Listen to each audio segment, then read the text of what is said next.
Well, good evening. If you've got your New Testaments, I hope you do, open them to the 3rd chapter of John.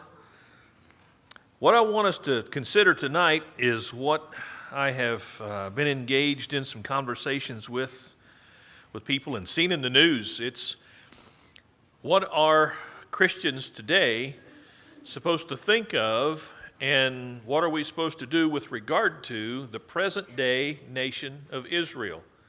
You ever thought about that? Does that come up? Oh, we've got Israel over there in the Middle East, and now they're engaged in another conflict. And it's hard for me to say another conflict. It seems like every day there's a brand new conflict of some kind over there.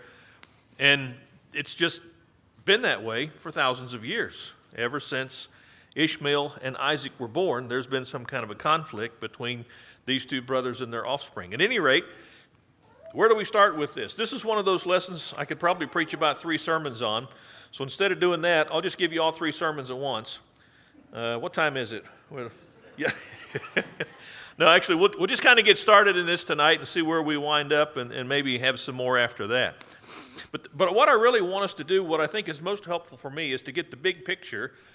And the big picture, maybe John 3:16 is one of the best places to start. I think it might be, because this is where God tells us the obvious truth. I say obvious because it's so well known. God so loved the world. It doesn't say that God so loved the Jews. And we get this idea sometimes that the Jews are such a special nation that God came for them. But he didn't. He came for the world. And his whole plan from before eternity was to send his son to save the world. The Jews, the nation of Israel, was a major integral part of that plan. That's how they fit into this. But as far as John 3:16 and 17 is concerned, listen to how it goes. For God so loved the world that he gave his only begotten Son, that whoever believes in him shall not perish, but have eternal life. For God did not send the Son into the world to judge the world, but that the world might be saved through him. God sent his Son to save the world, not just Jews, and that was the point that we see being made here. If you look at John chapter 10, this is where we have Jesus preaching to Israelites. The church has not yet been established, but he's preaching to them about the fact that he is the good shepherd. He's the door of the sheep, and only those who come in and out of him are really part of the flock. And he says this in John chapter 10.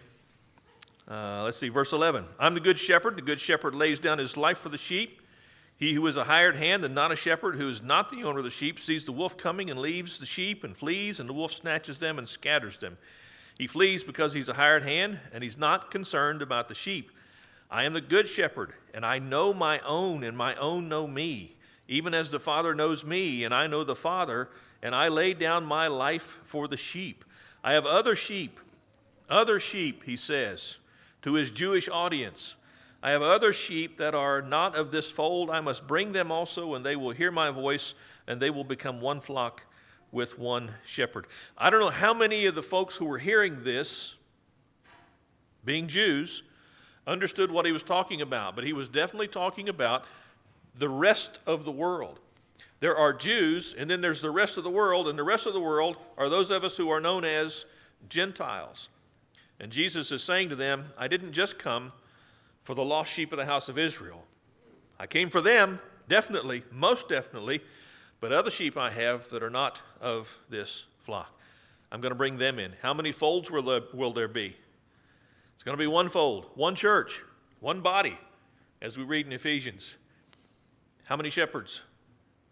Just one. One fold, one shepherd. One flock, one shepherd. That's all we've got. That's all the plan ever was. And then in John chapter 17, this is Jesus praying before he is arrested to be taken away, to be beaten and crucified, to die for our sins. This is Jesus praying to his Father, and he says this in verse 17, sanctify them in the truth, your word is truth. As you've sent me into the world, I also have sent them into the world, speaking of the apostles. For their sakes I sanctify myself, that they themselves also may be sanctified in truth. I do not ask on behalf of these alone, but for those also who believe in me through their word.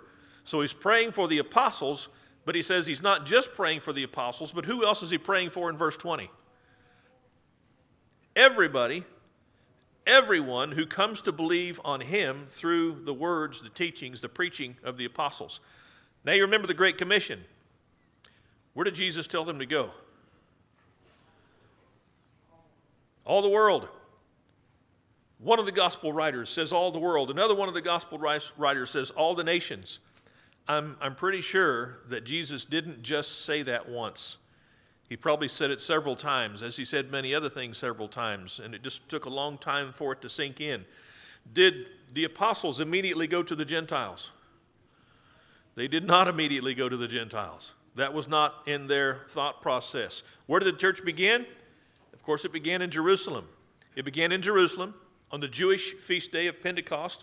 3,000 were baptized into Christ that day, almost certainly all of Jewish descent, at the very least, proselytes, or people who had come into Judaism. So those were Jewish people. When do we see the first Gentiles brought to Christ? According to the book of Acts, it's Acts chapter 10, when Cornelius and his family are converted to Christ through the preaching of the gospel. When that happens, there is somewhat of a commotion because, well, this is new. The Gentiles haven't come into the church before, and now Cornelius has been converted. So in Acts chapter 11, this is what we see in Acts 11. By the way, Acts chapter 10 is where we read about the conversion of Cornelius and his family. That ends in Acts chapter 10, so we pick it up at chapter 11 in Acts.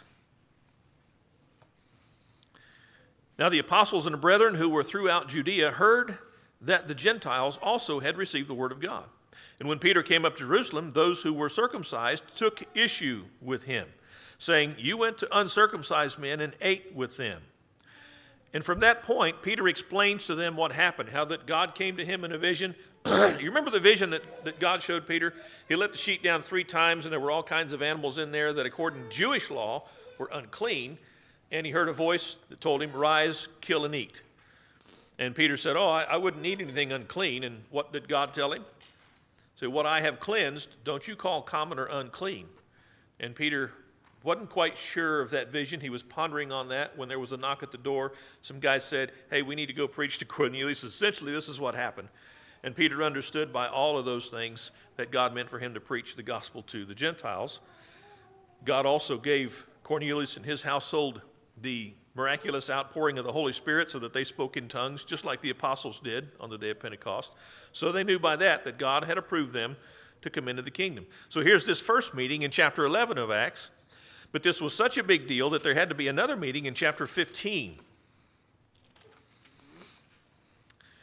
Chapter 15, there is another meeting in Jerusalem, but don't start right in chapter 15. Back up to the last part of chapter 14, verse 24, where it says this. They passed through Pisidia and came into Pamphylia, and when they had spoken the word in Perga, they went down to Italia. I just put that in there because I like to pronounce those words. From there they sailed to Antioch, from which they had been commended to the grace of God for the work that they had accomplished. And when they had arrived and gathered the church together, they began to report all things that God had done with them, and how he had opened a door of faith to the Gentiles. I don't know about you, but is this one of those passages that you've read and you've read and you've read and it never quite sank in what was going on? The church started out with Jews. Even though Jesus had said, "Go preach the gospel to the world, go preach the gospel to all nations," the church started with the Jews, and when the nations actually did have the gospel preached to them, come into the kingdom, it was a question: is this right? Is this supposed to happen? And the answer to that today in 2014 is duh. That was always the plan. This has been God's plan from time immemorial. The gospel was never to be just for the Israelites. It was supposed to be for the world, and that's what we're seeing here in Acts chapter 15. The discussion begins there in the first part of chapter 15, but drop down to verse 13. This is Acts 15:13. It says, after they'd stopped speaking, James answered, saying, "Brethren, listen to me. Simeon," that's Peter, by the way, Simon Peter, "has related how God first concerned himself about taking from among the Gentiles a people for his name. With this, the words of the prophets agree, just as it is written, after these things I will return, and I will rebuild the tabernacle of David, which is fallen, and I will rebuild its ruins, and I will restore it, so that the rest of mankind may seek the Lord, and all the Gentiles who are called by my name, says the Lord, who makes these things known from long ago. In other words, James is quoting the prophets of Israel who are saying that God has planned to set up a kingdom and bring the Gentiles in. This has been the plan all along. This is what the prophets are saying, and this is what James is bringing out in this meeting in Jerusalem, that the bringing in of the Gentiles is the way this is supposed to work. And from this point on, it's basically accepted by the church, the leadership, that this is the way it's supposed to work. Now, with all that having been said, I hope you've got the big picture now, if you didn't have it before, and you probably did, that God's plan was always to save the world, not just to save Israel. But where does Israel come into this? Let's go back to Genesis chapter 12. Genesis chapter 12.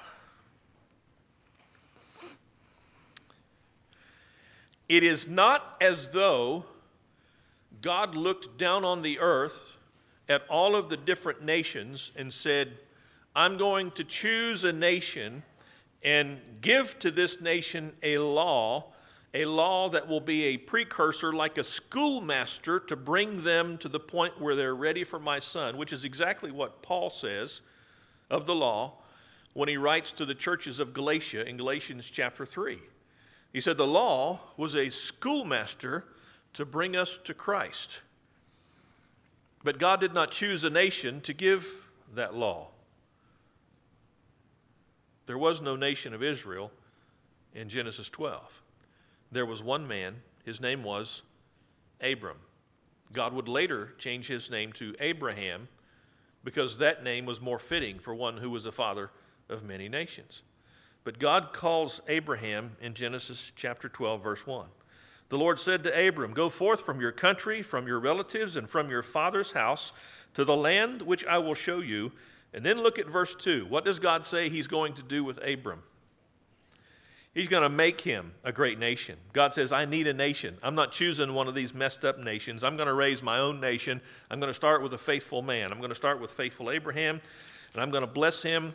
I'm going to make his name great, he says in verse 2, and so you shall be a blessing. I will bless those who bless you, and the one who curses you I will curse. And in you all the families of the earth will be blessed. I believe what we're seeing in chapter 12, verse 3, several things obviously, but what I want to point out is the culminating point of God's choosing Abraham. And that culminating point, when everything comes to fruition, is when God blesses the world, because that's what he says, all families of the earth will be blessed in you, not just Jews, not just some segment of Gentiles or any particular people, but all families will be blessed when I fulfill my plan with you, Abraham. All families will be blessed. And of course, we've got this combined blessing and curse. Everybody who blesses you, I'm going to bless. Everybody who curses you, I'm going to curse. Honestly, I can't say, according to the scriptures, if God is still blessing those who bless Israel or cursing those who curse Israel, but there are several things that I think are very worthy of consideration. Number one, God has fulfilled his ultimate plan, as far as I can tell from the scriptures, with Israel. In Matthew chapter 5, most of you will remember what Jesus said about the law. He said, I did not come to destroy the law. What did he say he came to do? He came to fulfill the law. And once Jesus had fulfilled the law, what did he do with it? But he set it aside. He set that old law that was fulfilled in him aside in favor of his new covenant bought with his blood. So he set that covenant aside. Israel as a nation had fulfilled its purpose as well, as far as I can understand from scriptures. Now, Jesus was crucified about AD 30, 33. The church was established shortly thereafter. And Jesus had said this. If you go to Matthew 24,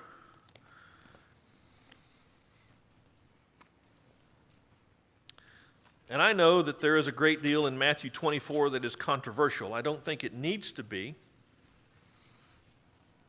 And I think there are some things that we can agree on as we look at it tonight that won't be all that controversial. Look at the first two verses. This is Matthew 24, verse 1. Jesus came out from the temple and was going away when his disciples came up to point out the temple buildings to him. And he said to them, "Do you not see all these things? Truly I say to you, not one stone here will be left upon another, which will not be torn down." That was quite a statement for him to make to the apostles, because some of these stones were as large as a school bus. They were huge. They were massive. This temple was really something else. And Jesus is saying, hey, you want me to look at the temple? You want me to be impressed with the temple? I want you to understand that this thing's going to be torn down. Not one stone will be left on another. Whose temple was it?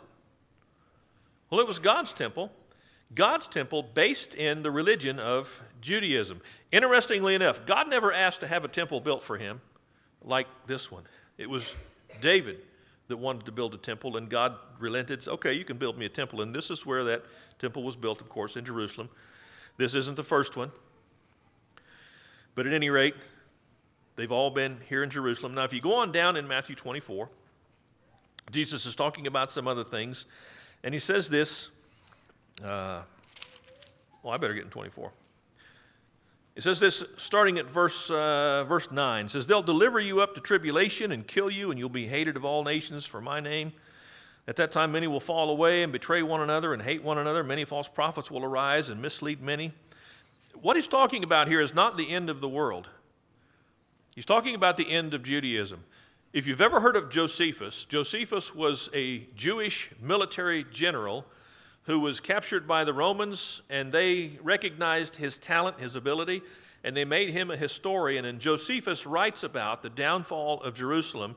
And what Josephus writes is as if he was reading from Matthew 24, because he includes all of these things in his history of what happened inside Jerusalem while the Romans had encircled it in AD 70. Verse 13, Matthew 24, 13, "But the one who endures to the end will be saved." And verse 14 says this, very interesting. "This gospel of the kingdom shall be preached in the whole world, as a testimony to all the nations, and then the end will come." Now keep a finger in Matthew 24 and go to Colossians chapter 1. Because what Jesus is saying is that this temple is going to be dismantled completely. Every stone is going to be taken off of another stone, which the Romans did in AD 70 because they thought that gold and all kinds of valuables were hidden in the temple. And so they tore that thing apart to see if they could find whatever valuables were in the temple. That's how it was dismantled. But in Colossians chapter 1, Paul writes this to the church at Colossae.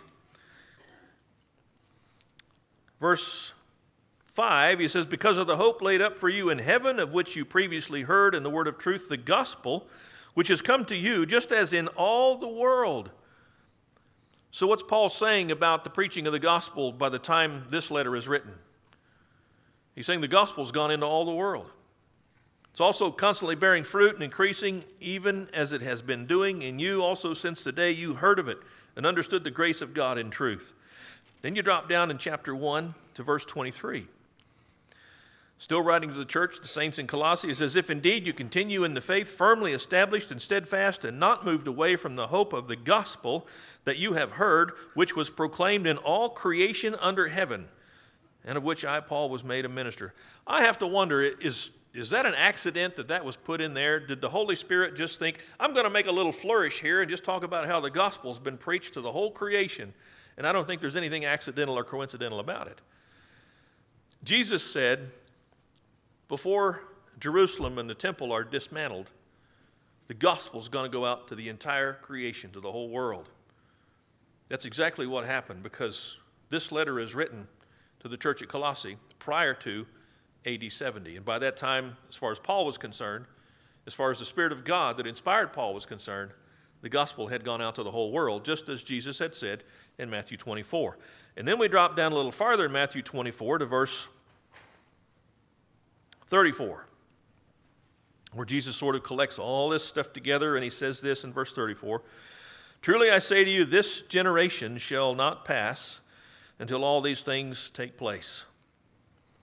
I believe he was talking about that generation of people hearing him say those words. A generation is about 40 years, and that's what it was from the day Jesus said this to the time that Jerusalem was destroyed.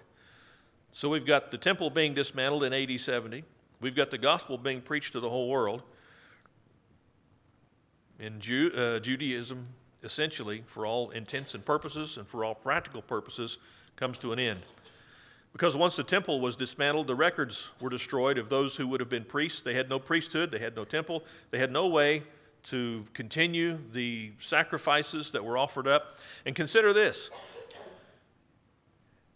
In 722 BC, when the Assyrians came and took away the 10 northern tribes, most of Israel was gone. But as God speaks so many times through his prophets, especially Jeremiah, he talks about a remnant. The remnant was left in the southern part of Israel, known as Judea, where Jerusalem was. Actually, Judea is in the area that was given to the tribe of Benjamin. But at any rate, they stayed until about 606 BC, when the Babylonians came and took Israel away in 3 different deportations. Excuse me. Do you remember who sent the Jews back? It was Cyrus. Cyrus, the Persian king, sent the Jews back. This is unheard of in human history. For a foreign king who wipes out a nation who's been a troublesome nation all along and has their people in his country, serving in his country, to say to them, I want to send you back. I want to send you back to your country, to reestablish your country, to reestablish your religion. That's what Cyrus did. And so Jerusalem was reestablished, and there was enough information available that they could reestablish not only the temple and worship, but the priesthood as well. But all of that changed in AD 70. It's as if God says, my son fulfilled the law, so we've set it aside. I'm going to give you a generation to accept this new covenant, and after a generation, I'm wiping Judaism off the map completely. And so in AD 70, Jerusalem was leveled, the priesthood was put to an end, Judaism was put to an end. There wasn't any way they could come back and keep the old law the way it was to be kept. But it was fulfilled. There was no reason to keep it any longer. It was a schoolmaster to lead them to Christ. It had brought them to Christ. Christ was there. The gospel was preached to the whole nation. So where are we today? I do not believe that God has any special purpose for the physical lineage of Abraham today.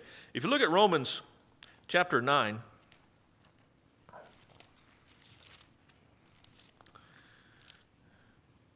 and this is one of those passages that if you don't have it highlighted, if you don't have it marked, you need to highlight it, you need to mark it, you need to study it so that you can come to appreciate what Paul is writing here. Because what nationality was Paul? Of course, he was a Jew, and he was not only a Jew, he was a Jew's Jew. He sat at the feet of Gamaliel. He learned from the best. He was a Pharisee of Pharisees, and he's writing to the church at Rome, and this is what he says. Chapter 9, verse 6. But it is not as though the word of God has failed, for they are not all Israel who are descended from Israel. What does that mean? I'll tell you what it means. When God established Israel as a nation, as his people, he never intended for it to be a nationalistic thing. He intended for his people to be anybody who wanted to be putting their faith in him. And so Paul says even Gentiles, if they put their faith in Jesus Christ, they become part of the Israel of God. That's what Paul is writing here. And he goes on in great detail in chapters 9 and 10 and 11 to deal with this issue of how Israel, the nation of Israel, the literal physical offspring of Abraham, have cast off Christ. And he asked, has God neglected Israel? And he says, no, he hasn't neglected them. They've neglected him. And the doorway is always open for any person, Jewish or Gentile, to come into the kingdom. Are you an Israelite? According to this, you are. As a matter of fact, according to Galatians chapter 3, you're not only an Israelite, but you are a descendant of Abraham. If you look at Galatians chapter 3, it's so clear what Paul says here. It's not based on physical lineage, it's based on our faith. Galatians chapter 3. By the way, in the first part of Galatians 3, and I probably should be breaking this up to several more lessons so we can deal with this in more detail, but in the first part of Galatians 3, Paul writes about the promise of salvation that God made to Abram that we touched on in Genesis 12, the promise to bless all nations. But at any rate, he gets down to verse 23, where we've already mentioned before about the law being a schoolmaster. He says, "But before faith came, we were kept in custody under the law, being shut up to the faith which was later to be revealed. Therefore the law has become our tutor to lead us to Christ, so that we may be justified by faith. But now that faith has come, we're no longer under a tutor, for you're all sons of God through faith in Christ Jesus. For all of you who were baptized into Christ have clothed yourselves with Christ. There is neither Jew nor Greek. There's neither slave nor free man. There's neither male nor female, for you are all one in Christ Jesus. And if you belong to Christ, then you are Abraham's descendants, heirs according to promise." Isn't it interesting that he says there aren't any Jews and there aren't any Greeks, but you're Abraham's descendants? Well, what does that have to do with being Jew or Gentile? Nothing. It all has to do with faith. Abraham was justified by faith. And he says when we come to Christ outside of the law, apart from the law, when we come to Christ and we put him on in baptism, we become Abraham's descendants because we are practicing faith in God as Abraham practiced faith in God, and that's what God has always concerned himself with. It's whether or not people put their faith in him, not whether or not they are Jew or Gentile. Israel was created by God for a specific purpose. God fulfilled his purpose in the nation of Israel.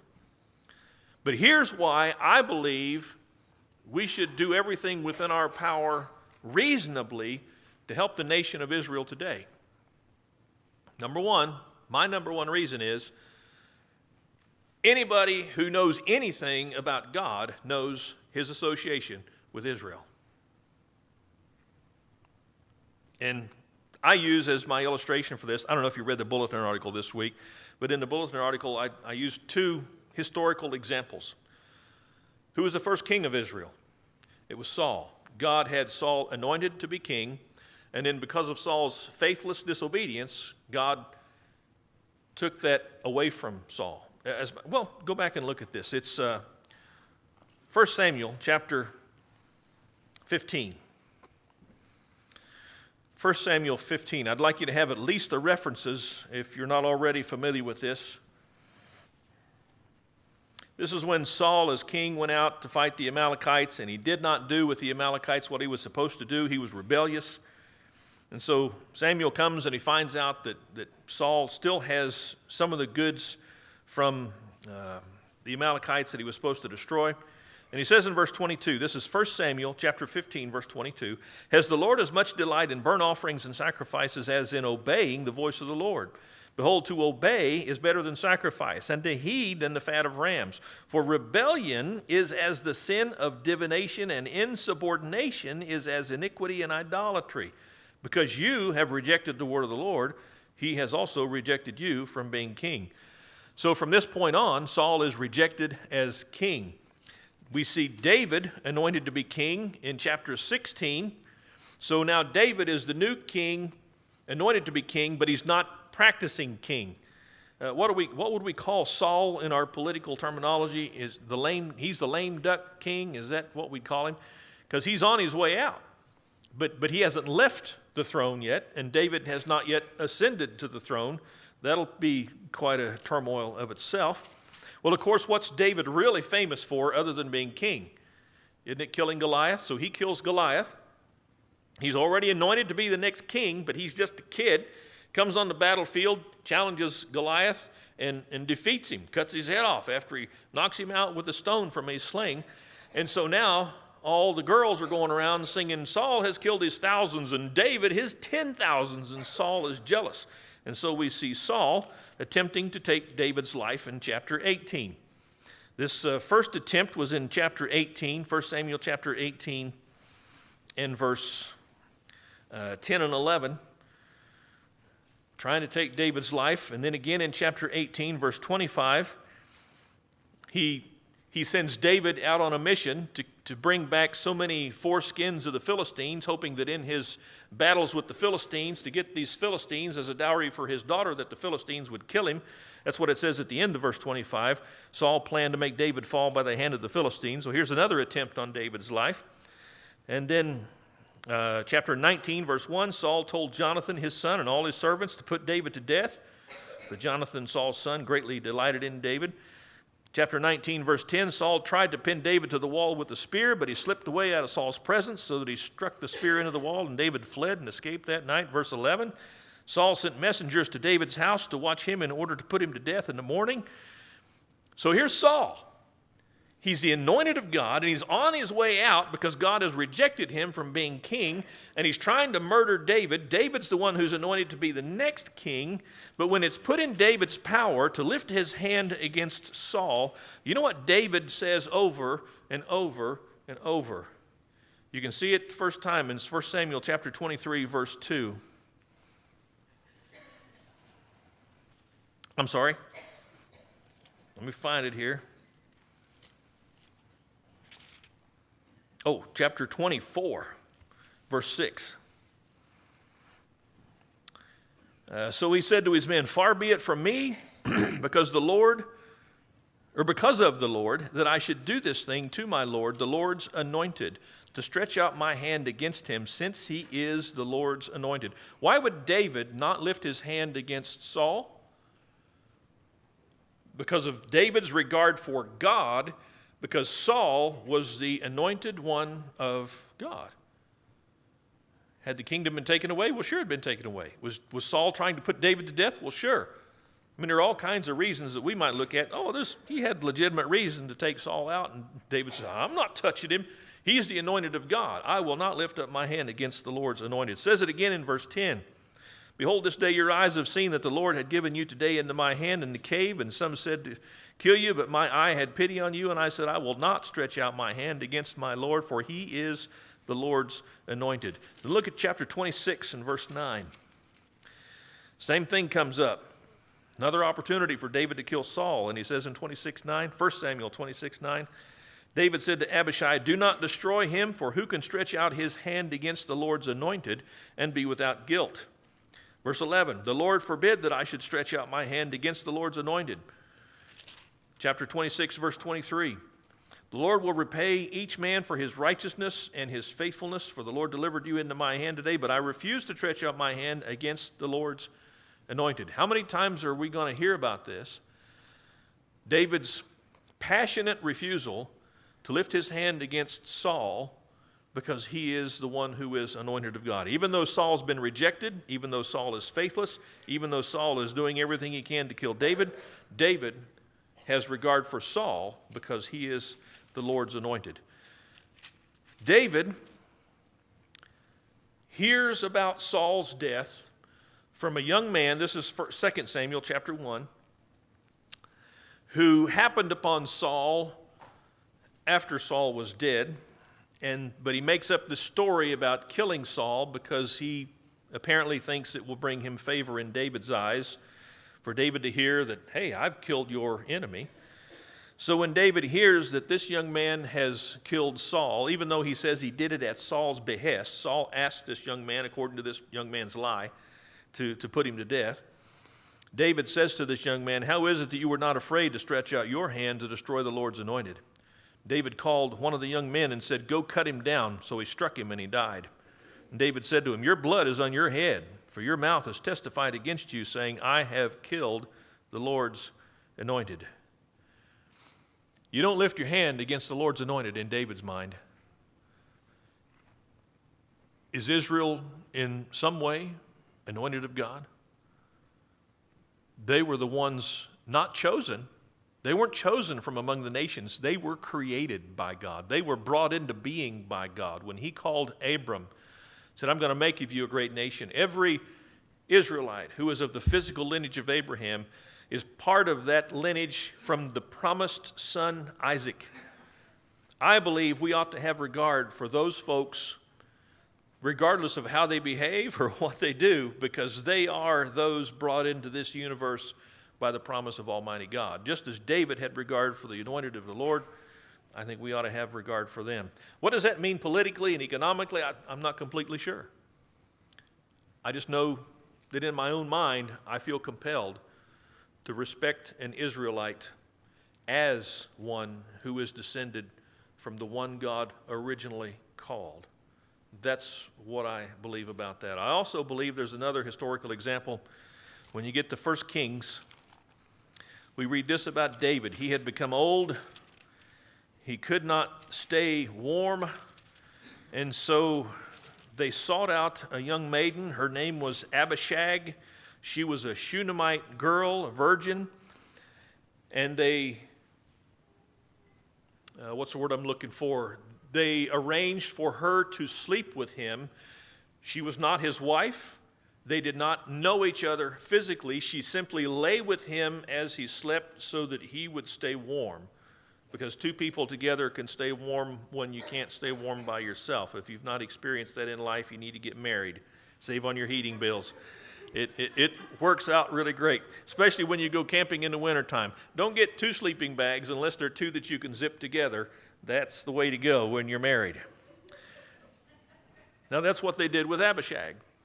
She just lay with David to keep him warm. She was not his wife. They did not have any physical, intimate relationship, nothing like that at all. Later on, however, David's brother, but he was a brother from another mother. See, we think that's a common or a modern turn of phrase, but that's what this fellow was. Adonijah, he had another mom, but he was a brother to Solomon. I'm sorry, I said David's brother. It was Solomon's brother from David. He was a son of David. He was a contender for the throne, but was put in his place and accepted his place to some degree until he realized, hey, Abishag is available. And so he went to his mom, and then she went to Bathsheba, and Bathsheba talked to Solomon and said, Adonijah is asking to have Abishag, the young woman who lay with David. Solomon's response was, what doesn't he also ask for the kingdom as well? Now we might look at that and say, well, what's the big deal? I mean, they weren't married. David and Abishag weren't married. They didn't even have a physical relationship with each other than her laying with her. But here's the deal. Everyone knew Abishag had a relationship and an association to David. Everyone knew that Abishag was linked to the king and the throne.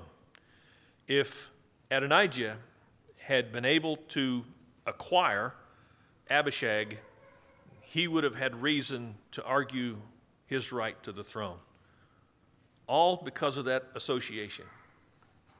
And I have to ask myself today, Marty Kessler, do the physical offspring of Abraham not have any more association and link to God than Abishag had to David?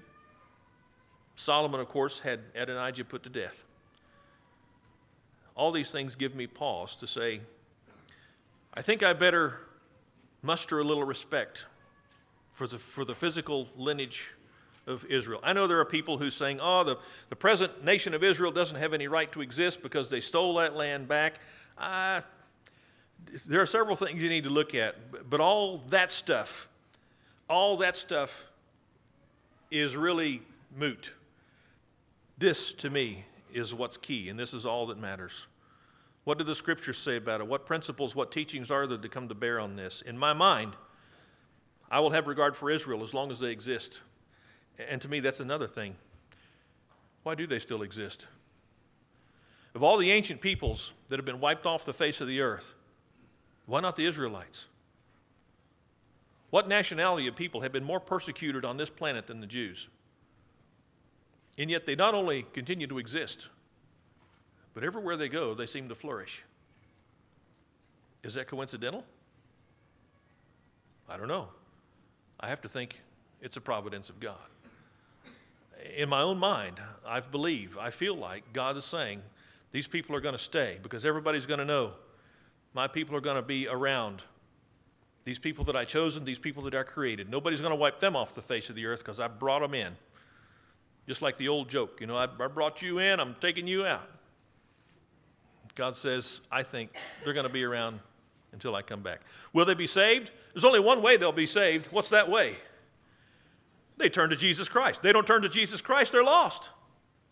That's what Paul said over and over again. My heart's desire, my prayer for Israel is that they be saved because they've gone about to establish their own righteousness. It's not a righteousness based on knowledge. Well, those are just some thoughts for tonight. If you've got questions about this that I haven't answered, please write them down. Let me have them. I'd be glad to study with you about these things or even to bring another lesson or two on this issue because I know it weighs heavily on some people and it may weigh heavily on you and maybe you hadn't even thought about it until tonight and now you're going to go home and worry. Please don't do that. Just pray. Talk to God about that peace that passes understanding because it only comes through Christ. It doesn't come through any physical nation on this planet. Well, I appreciate your kind attention tonight. I don't know if I've run long or not, but I'll extend the invitation. We're going to have a song. Harold's got one picked out, and if anybody is here who is not yet part of the Israel of God, because they are not all Israel who are of Israel, then this is the time to make that change. The plan that was from eternity is so simple. Put your faith in Jesus Christ, repent of your sin, confess his name, let somebody bury you in baptism, and you will rise to walk in newness of life. And that doesn't matter if you're Jew, Gentile, black, white, purple, pink. Come on down. Based on your faith and your repentance and your confession, we'll baptize you into the death of Jesus Christ, and you'll be raised, born again. And that's the only way you can be a Christian. Let's stand and sing the invitation song.